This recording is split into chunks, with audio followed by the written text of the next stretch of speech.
suited. I'm in sort of late position. I'm going to raise it up.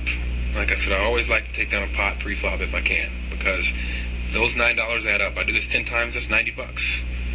So I'm going to make it 18, standard 3 times raise. You want to keep your raises the same. A lot of, at this level, I see a lot of players, and they have like aces, they make it 20, 26, and when they have king, queen suited, they make it 10, or 10 more, 16.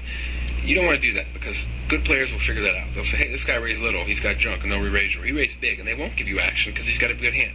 You want to keep your raises consistent. So if you notice, I made it 18 with aces, I made it 18 with king, queen of clubs, and I'm going to make it 18 with the 7-5 of hearts if it folds to me. But the point is, keep them the same, which keeps your opponents confused, and picking up those blinds pre-flop adds up. It gives you another orbit to play tight and fold. I win this $9. Now that's one orbit I can just sit back and not play a hand. Alright, so he called us, and we got a flop that's not great for our hand. We didn't connect, we had a backdoor draw, board's paired. But the board paired means there's less likely for him to have a pair, and it's easy for us to bet and represent. Now he bet into us $23, and he's only got $83 behind. Always be aware of the stacks your opponents have behind if you plan on bluffing. Because his stack is so small, it's pretty hard for me to bluff this guy. I'm going to have to bluff him big, and I don't want to risk it with 5 high.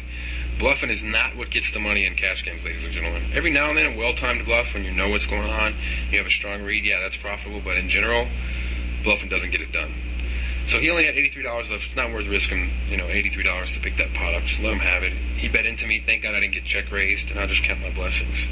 Now I like this hand, and I've raised 3 pots in a row, so I'm just going to go ahead and limp it in, because you got to be aware of your table image. I raised 3 hands in a row. I really don't want.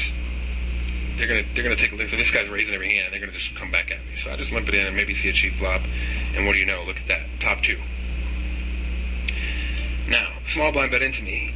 He could have a hand like 5 deuce, 5-7, and he's got a deep stack, so we can find out a lot of information. I'm gonna make a raise here now. There's a very scary board, drawy board. I'm gonna make it $40. I don't want to just call, because then a deuce, 5, 7, any of those cards might come, or a 3, or a club. Any of these cards that could come that could really just kill my action if I don't have the best hand. And I want to take charge. I want to take control of the hand. By me raising him, he's probably going to check the turn of me and allow me to control what happens on the turn. And a card like a 10 is a good card. I mean, he is the blind and it was limp, so we could easily have 10-3, 10-4, 10-6. He could have drawn out on me, but I doubt it. So I'm going to go ahead and make another bet. I'm going to bet the full pot, though, because if he's got a draw, I just want to win it now. I'm going to bet $98.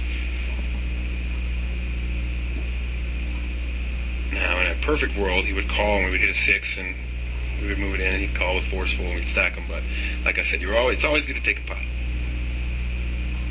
Never get disappointed that someone didn't call and you couldn't get him for later, because weird things happen. Now this is a hand, garbage. A lot of people play this hand under the gun, ace, deuce, offsuit. Just throw it away at a full table. Yeah, like I said, 5-handed, 4-handed table, 6-handed maybe.